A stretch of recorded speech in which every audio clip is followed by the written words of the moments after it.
Oi, Tami.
Oi, Karina. Oi, Kleber, Rogério, Rodrigues, Cesar Amaral. Estou esperando Dona Irandir tentar novamente. Juvenal, boa noite.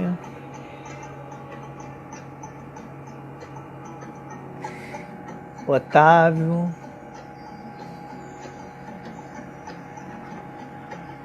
Irandir. Aceita, Dona Irandir.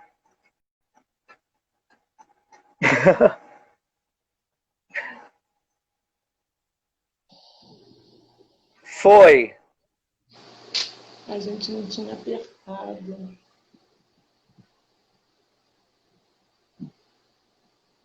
Oi? Foi, Dona Irandir. Tá me escutando? Oi, tudo bem? Está me Tudo. vendo bem? Eu tô vendo carregando a imagem. Eu não sei se vai vir, Oh, meu Deus. mas as pessoas acho que estão escutando. A Estou imagem é vendo. que tá. Talvez seja a conexão daí. Pois é, aqui está péssima. Pede para ele enviar para o meu. Será que tem como entrar no meu? Não sei. Eu estou A gente escutando ouve. perfeitamente, A mas gente não tem também. imagem. A gente também tá te ouvindo bem, A mas minha a o imagem está turva, né? tá travada. Para mim tá travada, para as pessoas estão aparecendo turva. Deve ser. E se tirar do Wi-Fi, Felipe? Não, se sair do Wi-Fi, você Então, que aqui em tira casa as outras coisas do Wi-Fi e só deixa seu telefone para aumentar a conexão. realmente a imagem tá ruim.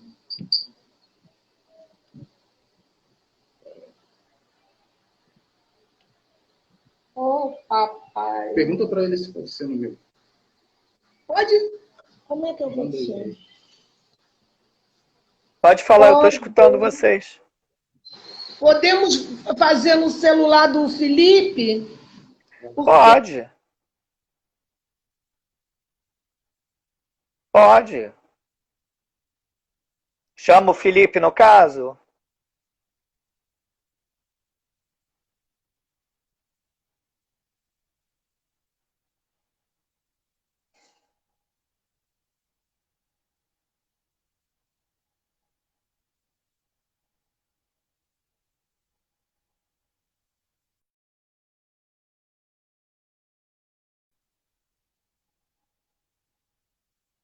Tá. Ela sa... Calma aí. Pronto. Luiz Felipe deve ser ele. Deve ser o filho dela. Mas é muito brilho, é muito Oxum aqui. São dois filhos de Oxum. Aí a rede não aguenta, entendeu? Muito brilho.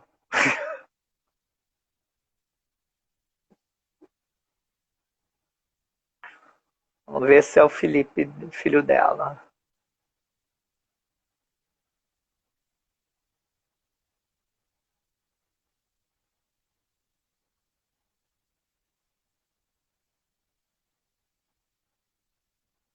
É só aceitar, Felipe, agora.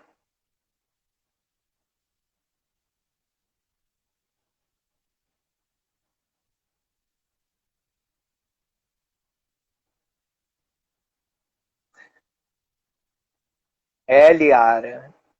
É coisas do ao vivo, filha. Não adianta.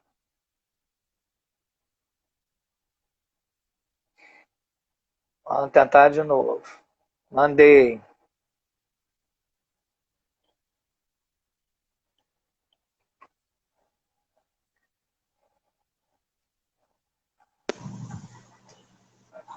Foi! Aê! Ah!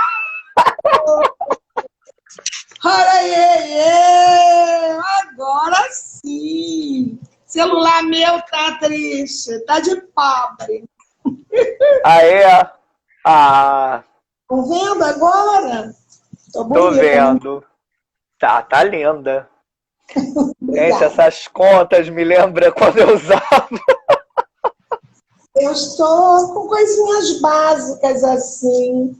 Uma conta de Oiá, que é minha filhota. Uma conta que eu ganhei do fono da minha casa. E, e uma outra aqui que eu trouxe da Bahia. Essa aqui. Coisa simplesinha.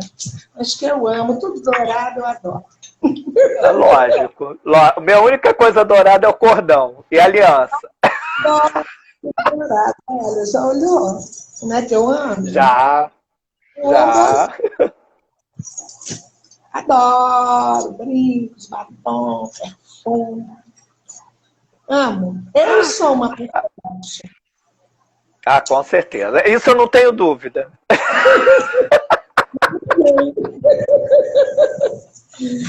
Vamos. Hoje o nosso bate-papo, gente, boa noite. Né? Depois a gente tentou muitas vezes, finalmente conseguimos, né? Mas são dois filhos de Oxum, é assim mesmo. Dona Irandi é minha convidada hoje, até para a gente discutir, né, saber, né, em plena, né, pandemia, ano passado também nós tivemos vários, né, ataques a barracões, e ela tem essa vivência de barracão. Eu já tive essa vivência, hoje em dia eu não estou mais, né, mas amo essa religião, adoro, foi um prazer conhecer, entendeu? Eu sou filho de Oxalá com Oxum, né? Sou Ogã, né? E aí eu conheci a Sequed graças a um amigo nosso, né? Em comum, o Tom. Não sei se ele está aí na live, mas agradeço a ele, tá? Por conhecer essa pessoa maravilhosa que é a Dona Irandi, que foi puxando minhas orelhas. Quando que vai ser a live? Quando que vai vir o meu folder? E aí eu falei, calma, porque a agenda eu tenho que ir correndo aos poucos, né? Mas, Dona Irandi, se apresente, por favor. Tá a sua bênção. Você é mais velha, né? Oxum abençoe. Bem, eu sou Irandi dos Santos Azevedo, sou uma mulher de Oxum, sou confirmada há 34 anos. Meu babalorixá chamava-se João Batista da Silva. Ele era um pernambucano de Orixalá. E eu sou assistente social por formação acadêmica. Eu tenho pós-graduação em pressupostos teóricos e metodológicos do trabalho social. Aí eu fiz outra especialização em cultura afro-brasileira indígena, alguns cursos de literatura banto, porque eu sou curiosa, cânticos afros, e milito há 50 e tantos anos com a minha irmã biológica, que hoje é minha Ialorixá, Iadídia Ganju. A minha roça fica em Belfor Roxo e chama Ilê-Axé e Feoió, terra de adoração e amor a Xangô. Entendi. Que é o que comanda a minha roça. Mas o meu axé, o nosso axé, minha irmã recebeu de herança do nosso pai de santo, pai João, E a gente vem tocando e o axé está vivo lá, axé de Oxalá. Com E muita... do meu pai ainda por cima. Eu sou de Oxalá, Nossa né? axé é de Oxalufã.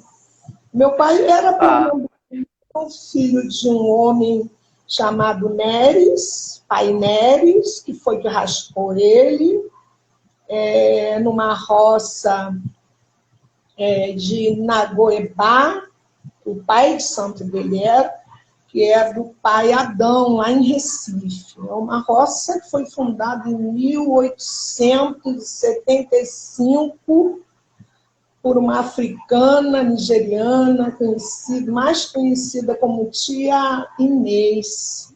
Ela chamava Ifatu. Ela tinha um nome que agora eu não estou me lembrando. Enfim. E esse era o meu avô, que raspou nosso pai de santo. Mas, ao longo dos anos, meu avô morreu e a última obrigação feita pelo meu pai de santo foi com uma Ialorixá chamada Iamarina do Cantuá. Ela era filha de mãe do Cantuá. E é isso. E a gente está na vida, militando no terreiro, com muita alegria, tocando o axé que a minha irmã recebeu e a gente auxiliando, né? Com muita alegria. isso é muito bom.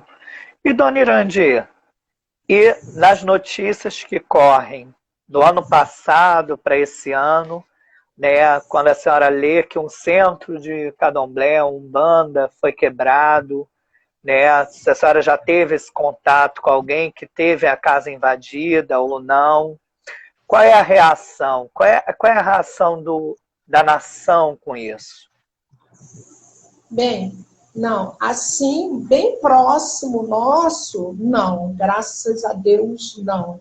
Não sou individualista, mas não tive a experiência de pessoas conhecidas. Eu tenho outros irmãos de santo que têm casa aberta, no mesmo bairro, inclusive, que é meu irmão Celso do Ogum, tem uma roça linda também do outro lado de Belfor Roxo, bem próximo da gente. Eu tenho outra irmã que tem uma casa aberta em Campo Grande, mas, graças a Deus, não. Agora, as notícias chegam nas redes sociais e dói. Dói. Dói muito. Dói porque o candomblé é uma religião tão linda e a perseguição é muita. Tem motivos eles, né, os que fazem isso, talvez por imaginários, né, que fica no inconsciente das pessoas, que é uma religião ruim, que é isso, que é aquilo. Por isso, hoje, eu resolvi aceitar o seu convite, que eu sempre fico no âmbito do terreiro, pesquisando línguas, estudando um pouco urubá. Tive um professor de Benin, hoje eu tenho outro Lucó, que também é de Oxum, que tira as minhas dúvidas. Estou em pleno curso de ITAM, mas é muito triste a gente ver todo um trabalho de amor que envolve a parte financeira também, que normalmente os pais de santo nem sempre são tão abastados, né? Hoje até mais, mas os primeiros viviam mesmo do EDé, né? Da sua casa, um levava isso, outro levava aquilo, para que a gente pudesse botar uma festa no barracão. É muito sacrifício. Então, eu vejo isso com muita tristeza, essa intolerância, que, para mim, eu nem gosto de usar esse termo, porque ninguém precisa tolerar a gente. Eu não estou querendo que me tolerem, que tolerem a minha religião candomblé, né? A gente precisa de liberdade religiosa, que é um conceito mais amplo. Então, todas as pessoas desse imenso Brasil têm que ter o direito de exercer a sua crença, né? Seja ela qual for. Então, esse termo intolerância, eu particularmente nem gosto. Tem gente que diz que é racismo religioso, eu acho que tem demais para esse lado, porque é preconceito racial com tudo que vem da África. É coisa de preto, é coisa de pobre. Hoje nem tanto, né? Porque na minha roça tem um ebé extremamente diversificado, porque o candomblé é uma religião tão linda, de inclusão social, é um espaço educativo, né? De respeito à natureza. Nós não destruímos nada, nós aproveitamos tudo que a natureza nos dá com muito carinho, sem nenhuma destruição. Então, a gente precisa realmente começar a sair dos espaços de terreiro, como hoje eu estou saindo pela primeira vez, e mostrar quem somos nós. Quem é você que está no terreiro? Qual é a sua profissão? Eu não vivo da minha religião, nem ninguém da minha roça. Somos todos formados, a gente incentiva quem chega a estudar, para que a gente tenha um futuro promissor com nossos esforços. Né? Não vivemos de santo. A religião para a gente é amor, é herança ancestral. Né? E é isso. Eu vejo com muita tristeza. Não sei aonde a gente vai parar, mas a gente tem que dar um basta nisso. Com certeza. O que significa candomblé? Para as pessoas que não entendem o que é. Porque eu e você a gente entende, né? Porque tudo que é diferente, né? Infelizmente aqui no Brasil, as pessoas têm medo. E o medo é uma arma muito grande, né? E é pelo medo que você tem a violência, né? Que você é capaz de quebrar as coisas, destruir as propostas dos outros, entendeu? Por falta da explicação, né? Como a senhora é mais velha do que eu de santo, né? Então eu gostaria que a senhora explicasse o que é a religião, entendeu? Para desmistificar esses abusos, entendeu? E se alguém que tiver perguntas, faça no chat que eu faço para a dona Irandi, tá? O candomblé é uma religião de matriz africana, estruturada no Brasil, né? Porque, como todo mundo sabe, vieram muitos negros para cá, especialmente para a Bahia, né? Os primeiros foram os bantos, e depois vieram os iorubá, algum tempo depois. A estruturação do candomblé se deu num local chamado Barroquinha, que hoje está bonito em Salvador, eu estive lá no ano passado. Mas para quem se interessar, pesquisar, tem fotos antigas de como era na época. E eu estive lá agora em setembro de 2019, e eu me surpreendi com o que eu vi, porque o lugar era extremamente familiar, porque eu tinha visto a foto do século passado, e está mais ou menos igual, claro, não ali era de ser a água, chegava de barco, né? Enfim. Então, aí o candomblé se estruturou ali na Barroquinha, uma das casas mais antigas é a Casa Branca, e é uma religião que tem um olhar na África, mas ela nasceu no Brasil. Então, sofreu várias adaptações, né? Muitas coisas que em África tem, aqui a gente não tem, e a gente teve que se adaptar. mas não fugindo da sua essência, né? Nem inventando coisas sem fundamento, tipo assim, coisa que não existe, eu vou fazer isso, não. Enfim, e o candomblé é um espaço, para mim, de resistência, mais do que uma religião, é um espaço de resistência, da ancestralidade nossa. A gente, nas relações familiares, né, a gente se a gente também se familiariza com o sagrado, né? E a gente se sente no contato com o orixá, não sei se eu estou me expressando bem, mais próximo da África, né? Cuja matriz nossa é a África. É claro que tem. Hoje a gente toca queto, canta queto, reza queto. Mas existem outras nações, né? Tem Angola, tem Jeje, né?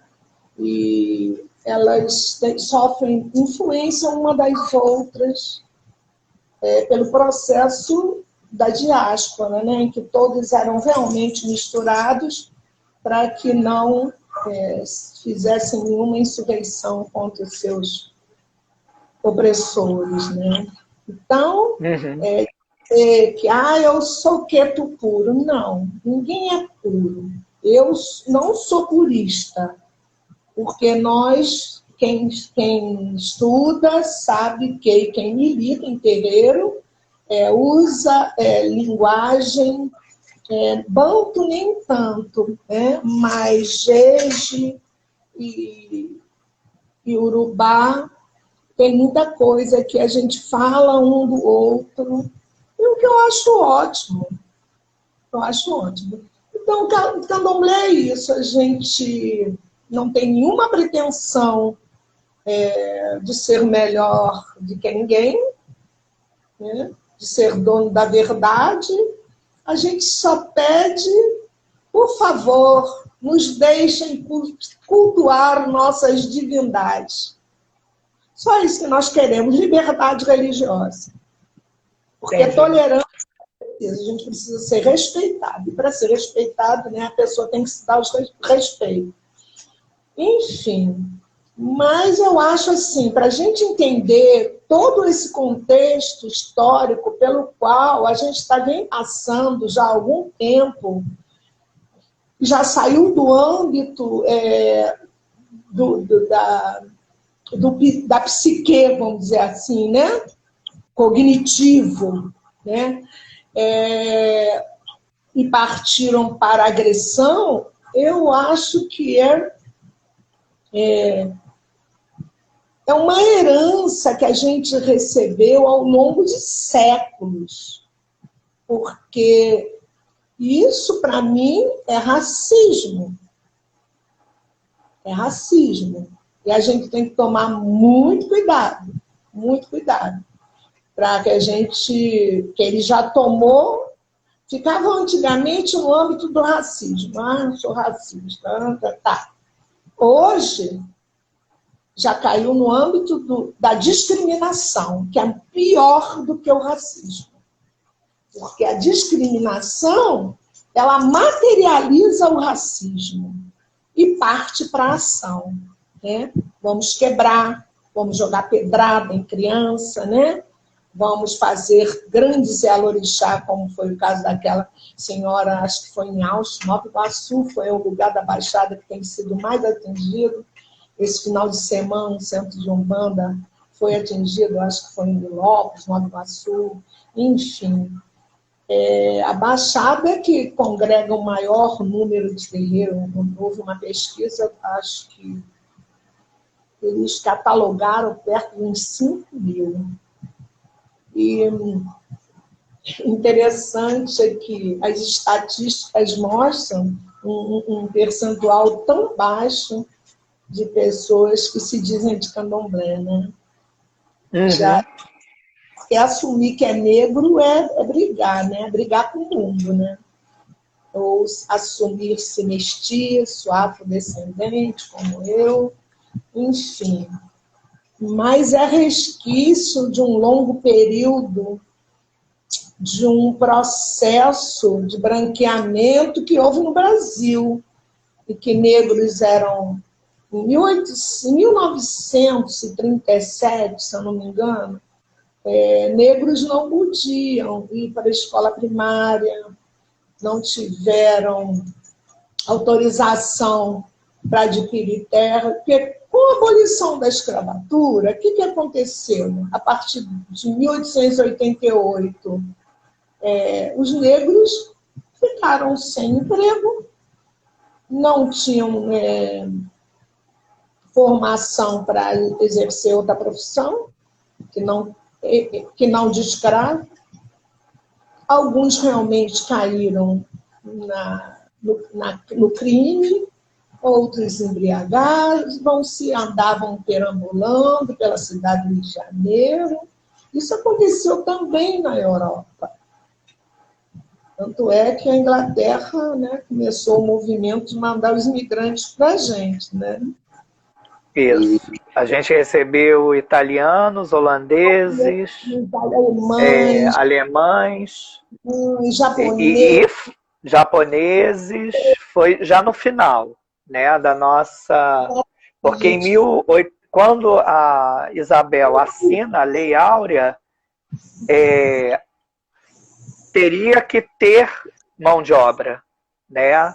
E os italianos foram os primeiros, né, que acho que chegaram aqui nessa nova formato do Brasil. Mas é muito complicado, porque ao contrário dos Estados Unidos, né, que quando ele aboliu a escravidão, eles deram uma quantia de dinheiro e terra para que os ex-escravos pudessem sobreviver. O Brasil foi o último país a libertar os escravos, né? E a Lei Áurea foi essa lei que deixou todo mundo nas ruas, se embriagando, sem emprego, né? Rolava no mundo uma teoria de embranquecimento chamada raça pura, né? Movimentada por um primo de Charles Darwin, inglês, né? Que já era um intelectual naquela época, pelos idos de 1850, famoso, e a Revolução Industrial também, né, a todo vapor, substituindo mão de obra. A Inglaterra também tinha que dar um basta, tinha que responder àquela população que não tinha emprego, que estava enfeiando a cidade, né? Aí eles incentivaram a imigração. Os ingleses e os alemães, eles foram os primeiros a chegar aqui. Depois vieram os italianos, japoneses, libaneses. E a gente precisava também, né? Além de querer branquear, porque a metade da população do Rio de Janeiro, vamos dizer assim, do Brasil, na época, após a Lei Áurea, tinha basicamente uns 17 milhões de pessoas naquela época, né? Metade era negra. Como que um país, em plena era industrial, né, pensava o governo, poderia prosperar com uma raça, né, com pessoas, ex-escravos, que eles diziam que eram burros, analfabetos, mal cheirosos, né, e não tinham capacidade de aprender nada, e era visto como objeto. Então, esse povo, ex-escravo para eles que eu digo, para os colonizadores, não interessava. Por isso que eles abriram os portos nossos para a imigração, né? E diferente, né? Deram terra e facilitavam até empréstimos bancários para que os imigrantes italianos pudessem sobreviver aqui. Por que não fizeram isso com os escravos, como os Estados Unidos fez? Né? Porque eles consideravam o negro como incapaz de aprender, incapaz de qualquer outra coisa, senão ser serviçal. Né? Entendi. E piorou muita coisa ruim. A Constituição de 1934 também impedia a vinda de negros para o Brasil. Né? Justamente porque já estava rolando aqui, né, o projeto de embranquecimento da população. E era uma teoria chamada eugenista. Era um eugenista. Hoje, engraçado. Você vai a São Paulo, Rio de Janeiro, tem tantas placas com nome de gente que mandava matar negro, como Nina Ribeiro. Nina Ribeiro. Duque de Caxias também? Eram todos. Eu fiz uma lista do nome, porque são muitos. Não são poucos, não. Eu fiquei. Monteiro Lobato, médicos sanitaristas, porque. Monteiro Lobato, rapidinho, Irandir. Monteiro Lobato, ele é proibido a literatura dele de estar na escola, porque ele chama a tia Anastácia de macaca no meio do livro. Não, tem coisas assim que eu fiz aqui uma lista, né, que é uma coisa impressionante. Ó. Belisário Pena, ele fundou a Liga Pró Saneamento do Brasil, era um sanitarista. Arthur Neiva, que era discípulo de Oswaldo Cruz e defensor também do branqueamento no Brasil. O João Batista de Lacerda era o pior de todos. Hoje ele é proibido também a literatura dele nas escolas, né? Isso. E ele foi para Paris, né? Participar de um congresso dos horrores na época, né? E ele escreveu assim: no espaço de um século, os mestiços desaparecerão do Brasil, fato que coincidirá com a extinção paralela da raça negra entre nós. Ele foi o pior. Tem o Silvio Romero, né, que foi um dos fundadores da Academia Brasileira de Letras. Euclides da Cunha, também membro da Academia Brasileira de Letras, né, que escreveu o famoso Os Sertões, também era um ferrenho eugenista. O Raimundo Nina Rodrigues, que mandava: vamos deixar os negros morrer. E por aí vai. Miguel Couto, Renato Ferraz-Kell, que era médico. Eles queriam fazer, baseado lá no início, né, da seleção natural de Charles Darwin, por pessoas. Né? E para isso eles precisavam do europeu, por isso que tanto... Eles não vieram para cá, beleza, vou para o Brasil ficar perto de índio. Não, eles vieram para cá fugindo da falta de emprego na Europa, por conta da Revolução Industrial. Né? Isso. A Europa queria tirar a feiura das suas ruas. Né? A Inglaterra, principalmente, tinha que dar um jeito. O Brasil foi assim, a ponta de cada corda encostou. Eu, Brasil, não tenho mais mão de obra para trabalhar nas lavouras de café. Né? Interior de Minas, São Paulo, eu preciso de gente, mas não do continente africano, eu quero europeu. Que assim, no espaço de um século, eu extermino com os negros no Brasil,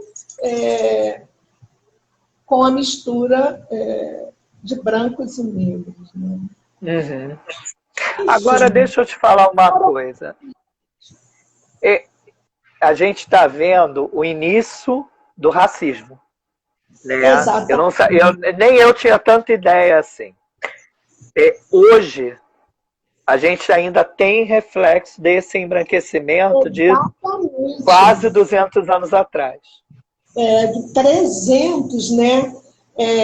Em 2018, o vice-presidente, eu não vou nem citar o nome, de um país tropical. Olha só, rapidinho, Irandir.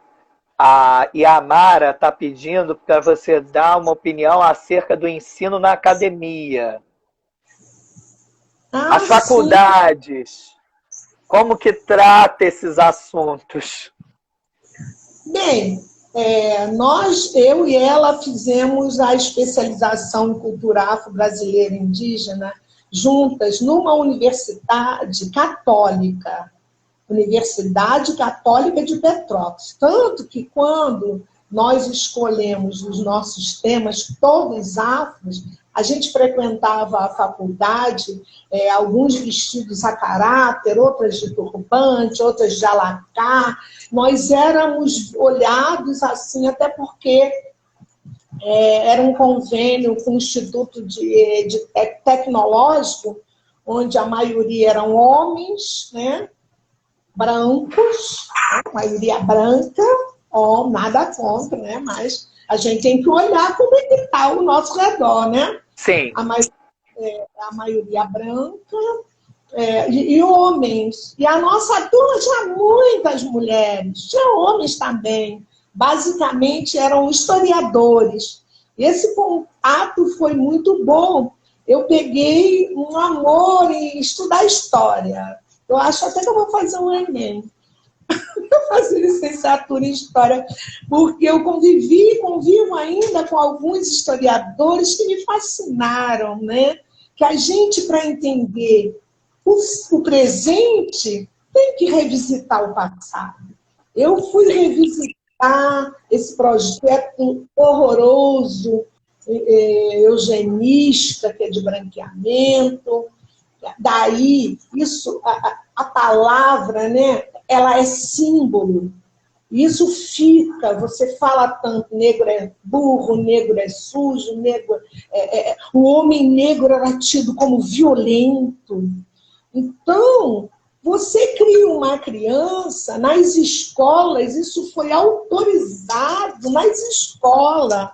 Esse projeto eugenista, o Estado, que eu digo, o governo da época, autorizou o ensino desse projeto nas escolas.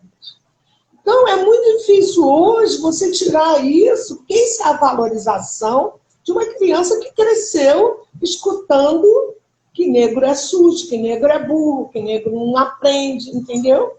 Então, é muito difícil. Mas o convívio, voltando o convívio na academia, era muito bom, porque nós tínhamos uma coordenadora e idealizadora desse curso, com a cabeça muito aberta, embora ela se dizia, eu não tenho religião nenhuma, mas nos apresentou muitos autores, né? Discutíamos muito em sala de aula, saíamos para ter contato com o Rio de Janeiro de hoje, relembrando o passado. Eu fiz todo o circuito do Valongo, Jardins de Pereira Passos. Então, para mim, foi muito bom. É claro que na academia também são poucos os negros, né? Mas a gente está minando, mostrando que nós somos capazes de escrever. Está chegando lá, né? eu vejo que, assim, eu trabalho em escola, né? A minha escola, aqui no Complexo do Alemão, 90% dela... Oi? Não te cortando. Eu acho até que no Rio de Janeiro isso vai de vento em popa. Não é o ideal? Não. Mas Não. a UERJ é precursora, tem o PROEPER, né? Que é um A departamento... UERJ a primeira universidade foi em 2004, no vestibular 2003 para o ingresso em 2004, que eles fizeram a lei das cotas. Né? Foi a primeira faculdade aqui no Rio de Janeiro que colocou a cota. Em tudo, né? Ela faz muitos eventos por esse programa, né, de culturas não só afro, como indígena. E a UF também já tem vários TCCs, várias dissertação de mestrado falando de orixás. A própria PUC do Rio de Janeiro, que é católica, e a universidade que a gente fez também, quem iria, eram 3 docentes que iriam corrigir nosso trabalho. Então, eu fiquei meio receosa, eu falei, eu vou me ferrar, porque eu estou falando de candomblé. Quando eles começarem a folhear meu TCC, eles vão ver Oxum, eles vão ver Nanã, eles vão ver um monte de orixá.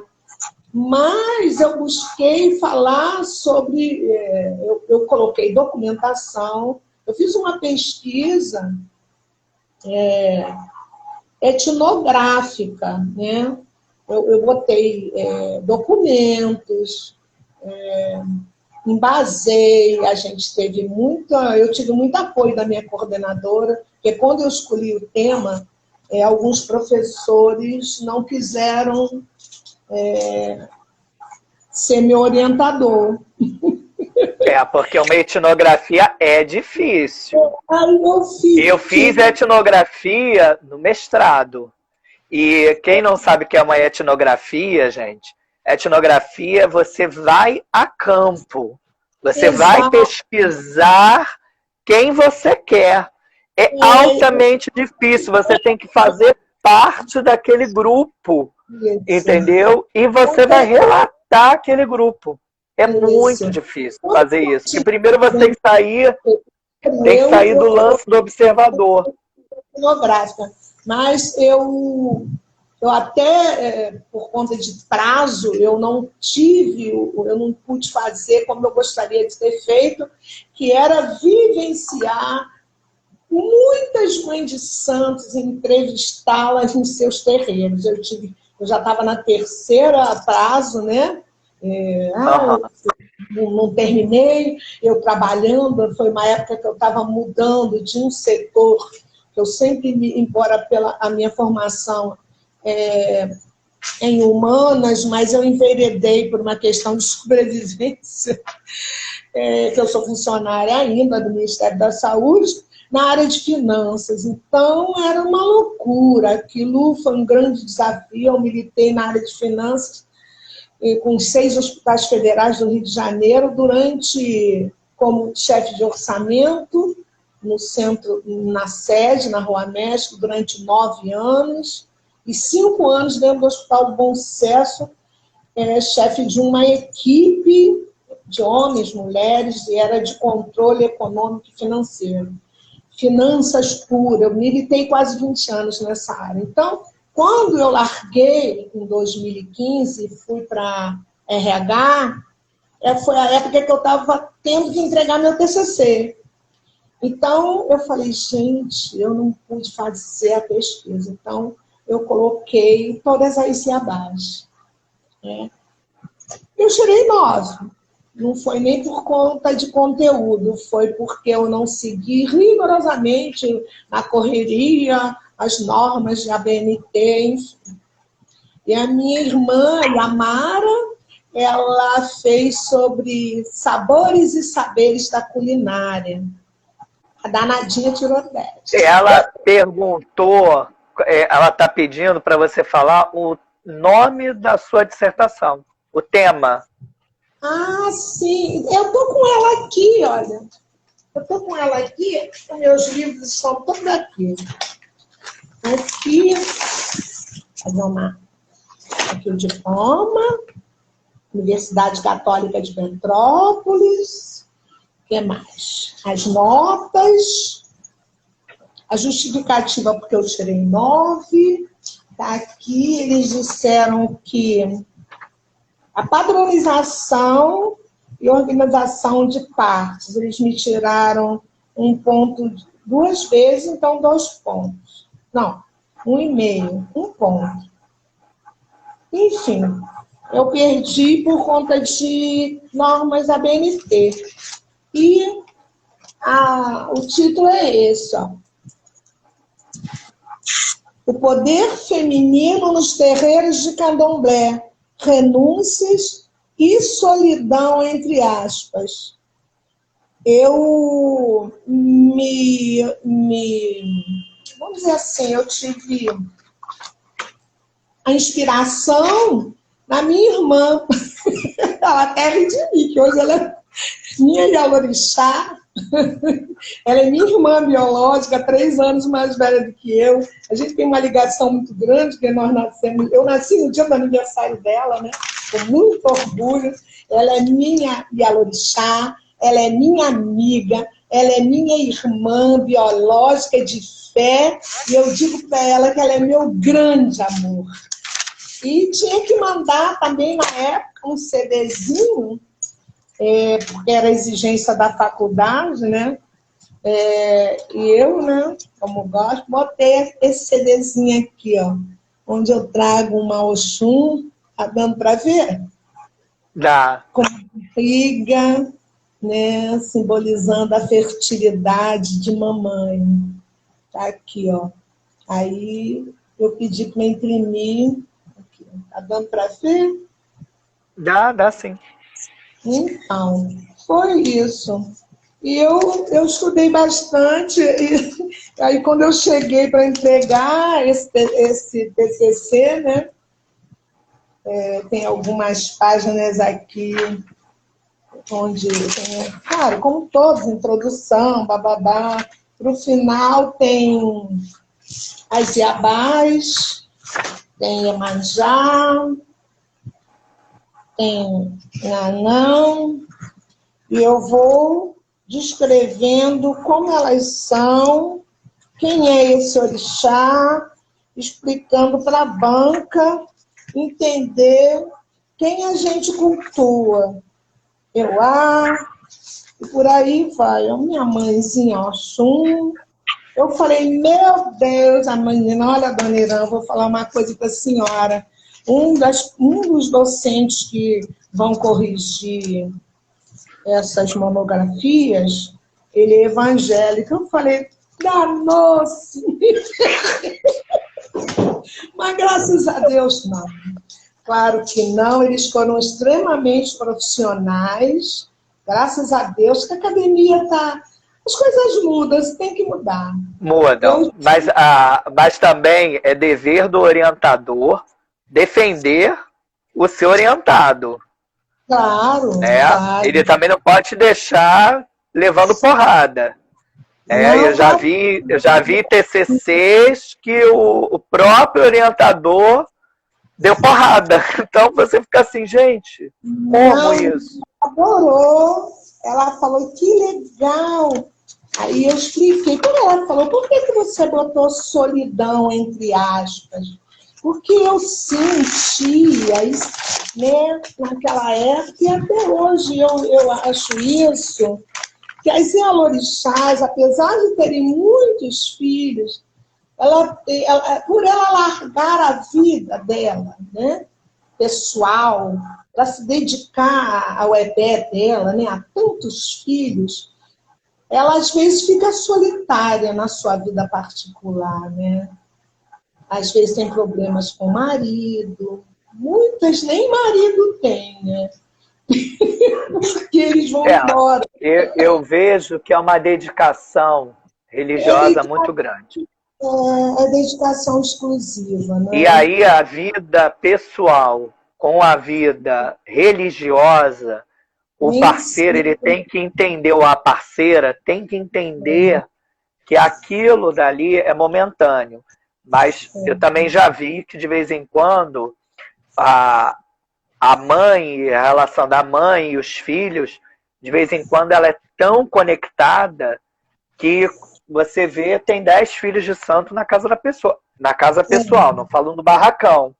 E aquilo incomoda na vida pessoal, que é a vida de casado. A pessoa tem que saber, aí a Yalorixá, ela tem que saber dividir, né? A minha casa é a minha casa, do meu marido, meus filhos. Claro, ninguém é impedido de ir na residência da Yalorixá, mas não vamos fazer de recreação. Recreação, nós temos o espaço do terreiro, que graças a Deus o meu é bem grande, são 800 metros quadrados. Então, o barracão é grandão também, então a gente pode se espalhar à vontade. Enfim. Aí a Amara tá falando que entre o marido e o Oxóssi, ela escolheu o Oxóssi.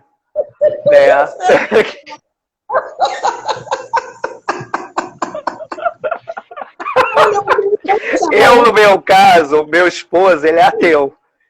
E assim, meu esposo, graças a Deus, nunca, Irandir, ele só falava assim, tu vai de novo, outro fim de semana, é todo final de semana isso. Então ele assim, ninguém frequentava a minha casa, mas as minhas ausências dentro da minha casa, ele assim, de novo.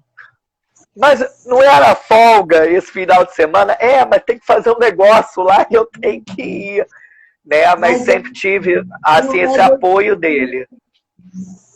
Bem, o meu filho foi ficando. Às vezes meu pai, quando era vivo, batia num domingo. Teve um domingo que eu falei, ele vai bater de 6 à meia-noite. Ele deitado, escutando um jogo, o carro na garagem, e eu do meio, engenho de dentro, a Belfort Roxo, São João de Meriti, que era a roça do nosso pai. Eu falei, e eu com um filho pequeno, como que eu ia? Eu falei, eu vou. Eu cheguei a pegar 7 ônibus, fazendo baldeação, sol quente, mas eu cheguei. Graças a Deus. Eu falei, eu não vou depender dele para isso. Eu sei que eu acho que o remorso bateu, que quando tudo acabou, eu vejo aquela criatura entrando, era ele.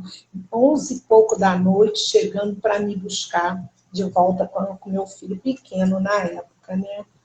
Mas é muito ruim quando a pessoa não é da religião. Às vezes, sendo, já não rola direito, que aí rola o quê? Choque, disputa de poder. Uma Yalorixá casada com Ogã, se não tiver força, a Yalorixá, como dizer, a Yalorixá desta casa sou eu, você é meu marido, mas é meu Ogã. Olha que coisa, né? Então, às vezes gera disputa de poder, né? Enfim. Irandir. É complicado, é muito complicado. Eu sei, eu vivi isso algumas vezes. Eu sei que às vezes as coisas não batem. Às vezes até os próprios filhos biológicos têm ciúme dos filhos de santo. Dos filhos de santo, Ou ligar mais para fulano, que não é filho de santo, do que para mim, que sou filha biológica. Rola isso. Por melhor que a pessoa seja, às vezes até inconscientemente, isso rola, né? É muito complicado, eu digo mesmo. Eu lembro que eu te falei uma vez para um filho de pai de santo, eu falei para ele assim, você não pode se comparar ao filho de santo. Daí ele para mim, por quê? Porque o filho de santo ele pode ir embora. Você não, você sempre vai ser o filho dele. Então ele ficou assim, olhou para minha cara e era de tipo assim, cara, que profundo. E eu sempre fui muito pé no chão. Então assim, eu lembro que eu fui casado, né, com Babalorixá, e aí ele tinha 2 filhos. E os 2 filhos morriam de ciúme. Dos filhos e de mim eles já não tinham mais, porque todo mundo morava junto, mas dos filhos. E aí eu falei, olha, querido, peguei os 2, sentei e falei para eles, vocês já viram como eu transito? Já. Então pronto, filho de santo, ele tem hora, vai embora. Entendeu? E depois o pai de vocês vai estar ali. Ah, mas ele vai te dar atenção. Não, eu boto ele para fora. Ele vai ficar aí com vocês. Entendeu? Porque o mais interessante eu já tinha. Entendeu? Que era ele todo dia do meu lado. Os filhos queriam a presença do pai. Entendeu? E é difícil. Você, o Celso até colocou, é um sacerdócio. Né? Você tem que se dividir, tem que ser várias pessoas, né? E acabar que você tem a sua família. Né? Irandir, infelizmente, nós estamos indo para a reta final. Faltam 2 minutos. A gente remarca, a gente faz outra.